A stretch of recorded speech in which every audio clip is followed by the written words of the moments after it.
Buenas, ingeniero. Hoy vamos a presentarles nuestra exposición sobre la evolución de los sistemas operativos. Historia y desarrollo de Unix. Unix básicamente es el sistema operativo en el cual están basados la mayoría de sistemas operativos actuales, como puede ser Linux y MacOS.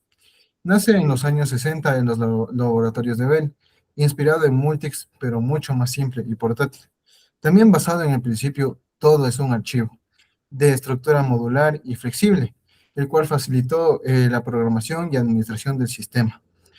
Como dije, se convirtió en la base de los sistemas operativos modernos. Etapas de desarrollo de Unix. Primero, creación del primer prototipo, en 1969. Segundo, desarrollo del lenguaje de programación C y reescritura de Unix en este lenguaje.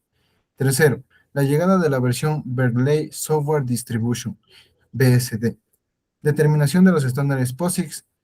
Y quinto, popularización de sistemas de código abierto tipo Unix como Linux. Características básicas de los sistemas operativos. Gestión de recursos. Gestiona la CPU, memoria y los dispositivos. Gestión de procesos. Controla la ejecución de nuestros programas. Gestión de memoria. Distribuye la memoria entre los procesos. Sistema de archivos. Organiza y permite el acceso a nuestros archivos. Interfaz de usuario. Comunica el usuario con el sistema, haciéndolo mucho más fácil sin necesidad de hacerlo por nuestro CMD o terminal. Y seguridad, que protege nuestros datos y accesos. Cronología de los sistemas operativos. En este caso hay tres, sería Windows, Mac OS y Linux. En este caso Windows 1 es de 1985. Windows 3 fue en 1990. El Windows 95, que tuvo más popularidad, fue en 1995. Windows XP, que fue un poquito más estable, fue en el 2001. Windows 7, 2009. Windows 8, 2012. Y Windows 10, 2015. En cambio, en Linux fue el proyecto GNU, que fue en 1983. Nace el kernel Linux en 1991. El Linux 1.0 fue en 1994. El Linux 2.0 fue en 1996. Y el soporte 32 y 64 bits fue en 2001. Ubuntu en computadoras Dell fue en 2007 y mayor facilidad de uso fue en el 2015, que tuvo ese upgrade, por así decirlo. En Mac OS fue el sistema 1 en inicios, fue en 1984. Mac OS 8 y 9 fue en 1997 a 1999. Mac OS X, que tuvo un gran cambio, fue en 2001. Y Leon, el capitán, fue del 2011 al 2015. En Mac OS Sierra, que cambió su nombre, fue en 2016. Y en Mac OS Catalina fue en 2019. Sistemas operativos modernos. En este caso, Windows, Linux, Mac OS. Windows fue creado en 1975 por Bill Gates y Paul Allen. Desarrollado por computadora PDP-10. Fue inspirado en Unix, evolucionó con mejoras en su arquitectura, aumentó su popularidad con nuevas versiones, hasta llegar a Windows 10, que fue prácticamente su top. Actualmente existe hasta el Windows 11, pero creo que realmente en el momento el que es el top es Windows 10. En Linux, en cambio, es un sistema más libre y de código abierto. Permite modificar y adaptarse al sistema. En 1983, Richard Stallman crea el proyecto GNU, basado en Unix y comportamiento de POSIX. Nace Free Software Foundation. Prácticamente el Linux es un poco más libre y un poco más fácil que la gente meta mano, por así decirlo, y por lo cual es el más optimizado actualmente. En Mac OS, un sistema operativo moderno desde 2011 con Mac OS X. Es basado, desarrollado e iniciado desde 1984 por Apple Inc. Compró Next en 1997. Su primera versión oficial fue de Mac OS X en Server 1.0, que fue en 2001. Desarrollado completo por innovadores y compite prácticamente con Windows y Linux. De Unix a la diversidad actual. El Big Bang de Unix fue en 1969. Todo comenzó en AT&T Bell Labs con Ken Thomason y Dennis Richard. Unix no fue el primer sistema. pero fue el primero en que soporte gracias a que reescribió su lenguaje en C. Prácticamente la filosofía de ello es haz una sola cosa y hazlo bien. El quiebre debido a que las leyes antimonopolio de AT&T no podía vender de software, así que regaló el código fuentes a universidades. Esto permite que todo el mundo lo pueda estudiar y mejorar. La primera gran bifurcación en BSD y System V en años 70 y 80. El código de Unix se dividió en dos grandes familias, BSD y System V.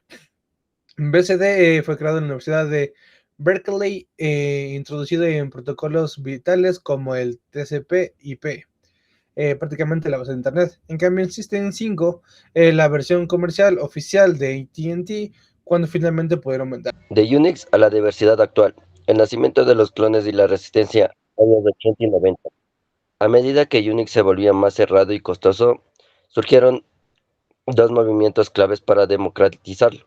Proyectos GNU en 1983, que Richard Stallman busca crear una resistencia de tipo Unix que sea totalmente libre. Crea las herramientas, pero le faltaba el corazón, o sea, el kernel.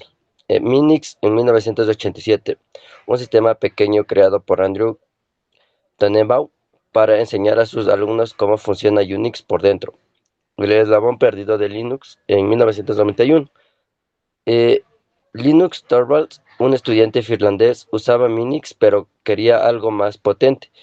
Decidió escribir su propio núcleo kernel desde cero, inspirándose en Unix. La unión de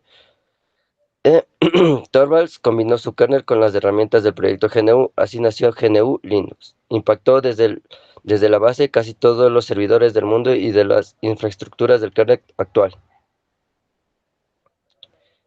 De Unix a la diversidad actual. El camino de Apple, de Nextcloud a Mac OS iOS. Steve Jobs, al ser despedido de Apple, fundó NextT, donde crearon un sistema basado en BCD. El regreso. Cuando Apple compró NextT en los 90, ese sistema se convirtió en la base de los Mac OS X, hoy Mac OS. Dato clave: el núcleo de los iPhone y de tu Mac es un pariente directo de BCD y Unix. Se llama Darwin. El futuro IA e interfaces naturales. Más allá de las ventanas de evolución, pasa de la interfaz gráfica, el GUI, a la interfaz de voz y asistentes proactivos. IA integrada en el núcleo. Los sistemas ya no solo ejecutan programas, ahora gestionan recursos y ayudan al usuario mediante IA. Ejemplo: Microsoft Copilot en Windows y Apple. Interacción natural. El uso de comandos de voz y lenguaje natural cambia la forma en que hablamos con el hardware. Gestión inteligente. El sistema operativo aprende de tus hábitos para optimizar la batería, la memoria y la organización de archivos de forma automática. Virtualización y convergencia, el caso de WSL. El Windows Subsystem for Linux es una capa de compatibilidad que permite ejecutar un entorno de Linux directamente en Windows sin descargar el sistema operativo, por así decirlo, o en el caso de una máquina virtual. El hito en la evolución representa el fin de la guerra entre sistemas propietarios como lo son Windows y el código abierto de Linux. Los dos antiguos rivales ahora conviven en un mismo núcleo. El beneficio para el desarrollador, pues permite usar las potentes herramientas de la terminal de Unix /Linux junto a la interfaz y aplicaciones y productividad de Windows. En la virtualización ligera, a diferencia de los métodos antiguos, el WSL2 utiliza un núcleo de Linux real optimizado para consumir muy pocos recursos. Y eso sería todo por la presentación de hoy. Esperamos que haya sido de su agrado. Muchas gracias.